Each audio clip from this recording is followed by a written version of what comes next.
आज की पूरी बात उन लाखों करोड़ों पेंशनर्स और कर्मचारियों के लिए है जो सालों से पेंशन, कटौती, मेडिकल खर्च और रिटायरमेंट के बाद की आर्थिक सुरक्षा को लेकर भीतर ही भीतर चिंता ढोते रहे हैं।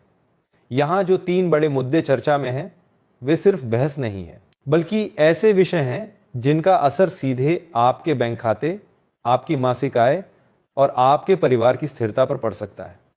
इसलिए जरूरी है कि आप इसे भावनाओं के साथ नहीं, समझदारी के साथ सुने, ताकि अफवाहों में उलझने के बजाय आप सही तैयारी कर सकें। और अगर आप चाहते हैं कि पेंशन से जुड़ी हर ठोस अपडेट आपको समय पर साफ भाषा में मिलती रहे, तो अभी सब्सक्राइब कर लीजिए और नोटिफिकेशन ऑन रखिए ताकि कोई जरूरी सूचना मिस ना हो। सबसे पहले बात करते हैं ईपीएस -95 की, क्योंकि यही वह मुद्दा है जिसने निजी क्षेत्र के करोड़ों कर्मचारियों और रिटायर हो चुके पेंशनर्स को वर्षों से परेशान किया। यह वही योजना है जो रिटायरमेंट के बाद स्थायी मासिक आय का भरोसा देती है, लेकिन जमीन पर सबसे बड़ी शिकायत यही रही कि न्यूनतम पेंशन इतनी कम रही कि सम्मानजनक गुजर बसर मुश्किल हो जाए। जब किसी को 1000 के आसपास या उससे थोड़ी ज्यादा पेंशन मिलती है और उसी समय महंगाई रोज बढ़ रही हो, तो यह सिर्फ आर्थिक संकट नहीं रहता, यह आत्मसम्मान और मानसिक शांति पर चोट बन जाता है। दवाइयों का खर्च, जांचें, अस्पताल के बिल, किराया, बिजली पानी, राशन, यात्रा, हर चीज के दाम ऊपर और पेंशन वहीं की वहीं। तो सोचिए बुजुर्ग किस दबाव में जीते हैं। यही वजह है कि न्यूनतम पेंशन बढ़ाने की मांग सिर्फ नारा नहीं, जरूरत बन चुकी है। अब इसी पर जो चर्चाएं और संकेत सामने आ रहे हैं, उनका सार यह है कि न्यूनतम पेंशन को एक ज्यादा यथार्थवादी स्तर तक ले जाने पर काम आगे बढ़ सकता है। अलग अलग जगह जो बातें सामने आती रही हैं, उनमें 7000 से 7500 के आसपास की न्यूनतम पेंशन और उसके साथ महंगाई भत्ता यानी डीए जोड़ने जैसे विकल्पों का जिक्र बार बार होता रहा है। यहां आपको एक बात बहुत साफ समझनी है, जब तक किसी भी विषय पर आधिकारिक अधिसूचना, लिखित आदेश या औपचारिक परिपत्र नहीं आता, तब तक उसे फाइनल लागू मानना सही नहीं है। लेकिन यह भी सच है कि जब कोई मुद्दा लगातार चर्चा में रहे, लगातार प्रतिनिधिमंडल मिले, ज्ञापन जाए और सार्वजनिक स्तर पर दबाव बने, तो वह विषय नीति निर्माण की मेज पर गंभीरता से आता है। इसीलिए इस बार लोगों को उम्मीद इसलिए है क्योंकि मुद्दा लंबे समय से लगातार उठ रहा है और कई स्तरों पर समीक्षा की बातें भी सामने आती रही हैं। अब सवाल ये उठता है कि अगर न्यूनतम पेंशन में बढ़ोतरी होती है तो वो कब से और किस तरीके से होगी। आमतौर पर ऐसी किसी भी व्यवस्था में मंत्रालय स्तर पर अनुमोदन, उसके बाद अधिसूचना, फिर ईपीएफओ के सिस्टम में बदलाव, डेटा अपडेट और अंत में भुगतान की प्रक्रिया आती है। कई बार भुगतान शुरू होने से पहले तकनीकी दिशा निर्देश भी जारी होते हैं ताकि बैंकिंग और केवाईसी वाले हिस्से में कोई अड़चन ना आए। इसलिए जो भी संभावित समय सीमा या कुछ हफ्तों जैसी बातें कही जाती हैं, उन्हें अंतिम सच मानने के बजाय एक संकेत की तरह देखिए और नजर रखिए कि क्या आधिकारिक आदेश आता है या नहीं। इसी वजह से मैं बार बार कह रहा हूं, अगर आप चाहते हैं कि आदेश आते ही आपको बिना देर के सही व्याख्या मिले, तो सब्सक्राइब कर लीजिए, क्योंकि बाद में लोग अधूरी क्लिप या स्क्रीनशॉट देखकर भ्रम में पड़ जाते हैं। अब एक और व्यवहारिक सवाल जो हर पेंशनर के मन में आता है, क्या बढ़ी हुई पेंशन पाने के लिए अलग से फॉर्म भरना होगा, आवेदन करना होगा या दफ्तरों के चक्कर लगाने होंगे? सामान्य तौर पर कोशिश यही होती है कि प्रक्रिया स्वचालित रहे, यानी ईपीएफओ अपने रिकॉर्ड के आधार पर पेंशन की राशि अपडेट करे और भुगतान सीधे आपके बैंक खाते में चला जाए। लेकिन व्यवहारिक सच्चाई यह है कि रिकॉर्ड में छोटी छोटी त्रुटियां भी भुगतान रोक सकती हैं। इसलिए आपको अभी से अपनी कुछ चीजें जरूर जांच लेनी चाहिए। आपका बैंक अकाउंट नंबर सही है या नहीं, आधार लिंकिंग, केवाईसी स्टेटस, नाम की स्पेलिंग, जन्म तिथि और मोबाइल नंबर अपडेट है या नहीं। कई बार लोगों को लाभ मिलना तय होता है, लेकिन तकनीकी त्रुटि के कारण महीनों देरी हो जाती है। आप चाहें तो आधिकारिक पोर्टल या उमंग जैसी सुविधा से स्टेटस देख सकते हैं और जहां जरूरत हो समय रहते सुधार करवा सकते हैं। और अगर कभी भुगतान शुरू हो जाए लेकिन आपकी पेंशन पुरानी ही दिखे तो चुप मत बैठिए। क्षेत्रीय कार्यालय से संपर्क, ऑनलाइन शिकायत और दस्तावेज व्यवस्थित रखना, यह आपका अधिकार है। अगर आप ऐसी ही उपयोगी काम की जमीन पर लागू होने वाली सलाह आगे भी चाहते तो सब्सक्राइब जरूर कर लीजिए। अब दूसरी बड़ी चर्चा की तरफ आते हैं जो सरकारी कर्मचारियों के बीच लंबे समय से भावनात्मक और नीतिगत दोनों स्तरों पर केंद्र में रही है। पुरानी पेंशन व्यवस्था यानी ओपीएस का मुद्दा। यहां मूल चिंता यह रही कि नई पेंशन व्यवस्था में पेंशन का हिस्सा निवेश और बाजार के प्रदर्शन जैसे कारकों से जुड़ जाता है, जिसकी वजह से बहुत से कर्मचारियों को यह डर सताता रहा कि रिटायरमेंट के बाद उनकी मासिक आय कितनी स्थिर होगी और क्या वह सम्मानजनक जीवन के लिए पर्याप्त होगी। दूसरी तरफ सरकार के लिए भी यह विषय सरल नहीं होता, क्योंकि किसी भी बड़े बदलाव का वित्तीय असर, नियमों का संक्रमण और पहले से जमा योगदान का समायोजन, यह सब जटिल होता है। इसलिए अगर आप ओपीएस के विषय को समझना चाहते हैं तो यह समझिए कि ऐसे मामलों में 3 चीजें सबसे ज्यादा महत्वपूर्ण होती है। पहली, सरकार का आधिकारिक रुख क्या है। दूसरी, कोई समिति या विशेषज्ञ समूह बना है तो उसका टर्म्स ऑफ रेफरेंस क्या है। तीसरी, संक्रमण की प्रक्रिया कैसे होगी, खासकर उन लोगों के लिए जो पहले से एनपीएस में योगदान कर चुके हैं। यहां अक्सर सबसे कठिन सवाल यही होता है कि जो योगदान और निवेश पहले से हो चुका, उसका समायोजन किस तरह होगा और किस श्रेणी के कर्मचारियों को क्या विकल्प मिलेगा। कई बार ऐसी नीतियों में चरणबद्ध क्रियान्वयन होता है ताकि सिस्टम पर अचानक दबाव न पड़े और डेटा भी व्यवस्थित तरीके से अपडेट हो सके।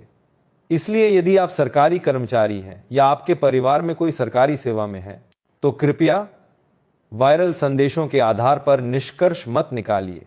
अंतिम बात हमेशा अधिसूचना और नियमों से तय होती है और ऐसे किसी भी बदलाव पर सबसे भरोसेमंद अपडेट आपको समय पर मिले। इसके लिए सब्सक्राइब करना आपको ही फायदा देगा। यह भी सच है कि अलग अलग राज्यों के फैसलों के कारण यह बहस राष्ट्रीय स्तर पर और तेज होती रहती है। जब कहीं पर नीति बदलती दिखती है तो बाकी जगह के कर्मचारी भी समान लाभ की मांग करते हैं। यह एक स्वाभाविक दबाव है, पर आपको याद रखना है कि ऊंटी भैंस तेज है और आदेश लागू हो गया, ये दोनों अलग बातें हैं। इसलिए ओपीएस से जुड़ी किसी भी खबर में आपको 2 शब्दों पर सबसे ज्यादा ध्यान देना चाहिए। एक अधिसूचना और ई पर लागू होने की तिथि। जैसे ही कोई स्पष्ट आदेश आएगा तभी वास्तविक लाभ की गणना और पात्रता का दायरा साफ होगा। अगर आप चाहते हैं कि उस दिन आपको भ्रम नहीं, सिर्फ साफ उत्तर मिले तो सब्सक्राइब कर लीजिए और नोटिफिकेशन ऑन रखिए। अब तीसरे और बेहद महत्वपूर्ण मुद्दे पर आते हैं।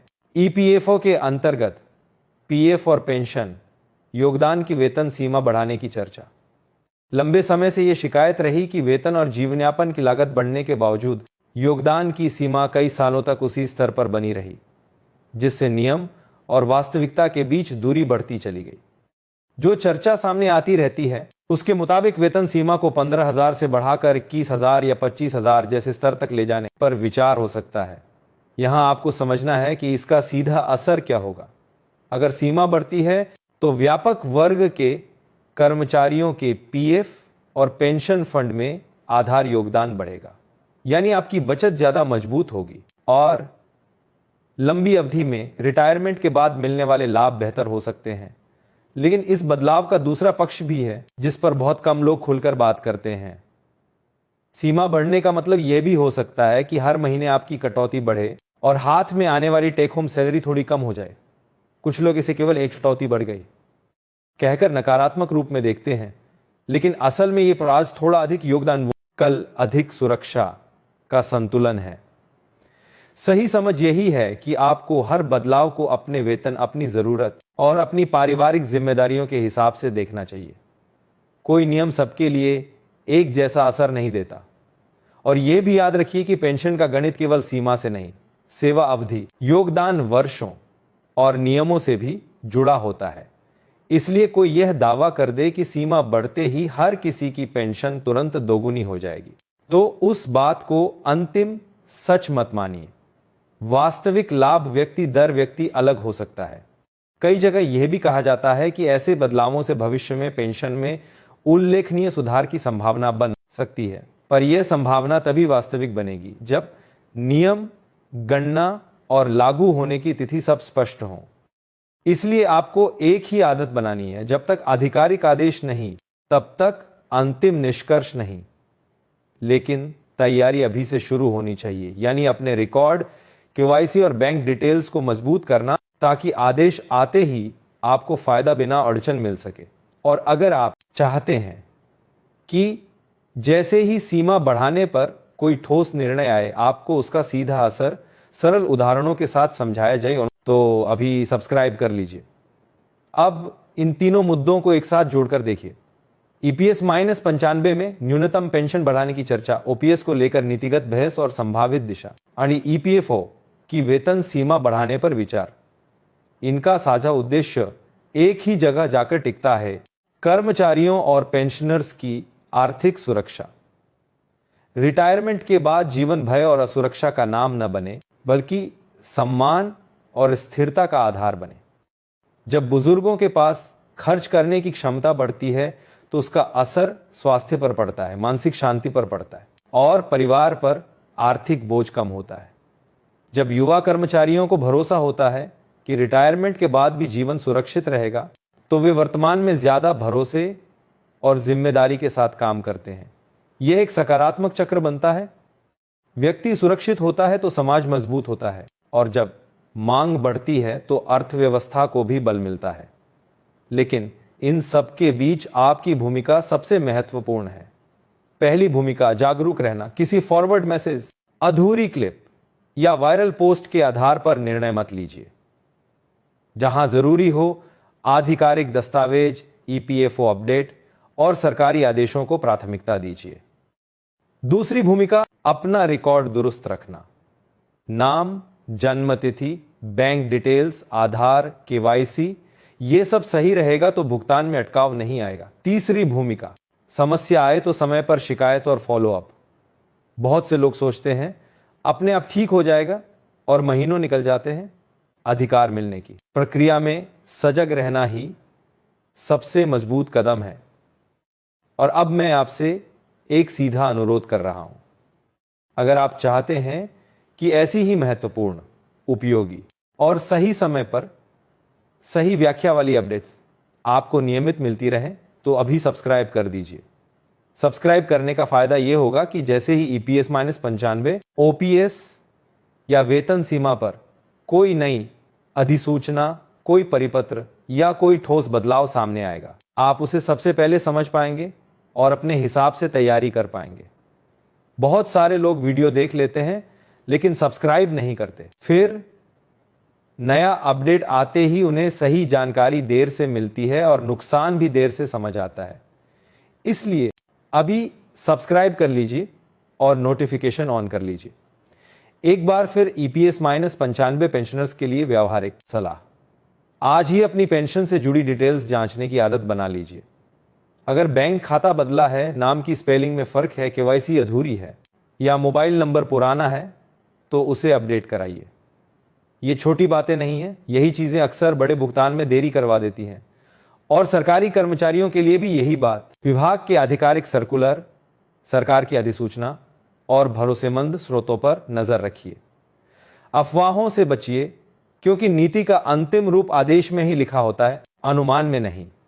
अब अंतिम बात, पेंशन कोई एहसान नहीं है। यह वर्षों की सेवा, कटौती और योगदान का अधिकार है। जो लोग दशकों तक काम करके अर्थव्यवस्था का हिस्सा बनाते हैं, उन्हें रिटायरमेंट के बाद सम्मान और सुरक्षा मिलनी चाहिए। अगर आने वाले दिनों में ये सुधार ठोस रूप में लागू होते हैं, तो बहुत से परिवारों के लिए ये एक नई शुरुआत जैसा होगा। आप बस अपना रिकॉर्ड दुरुस्त रखें, आधिकारिक अपडेट्स पर नजर रखें और जरूरत पड़े तो समय पर कार्रवाई करें। अगर यह रिपोर्ट आपके लिए उपयोगी रहे हो तो सब्सक्राइब जरूर कर दीजिए और इसे उन पेंशनर्स, कर्मचारियों, दोस्तों और रिश्तेदारों के साथ शेयर कर दीजिए जिन्हें इसकी जरूरत है। सही जानकारी समय पर पहुंचे तो डर घटता है और तैयारी बढ़ती है। आपका बहुत बहुत धन्यवाद। आप सभी के लिए शुभकामनाएं।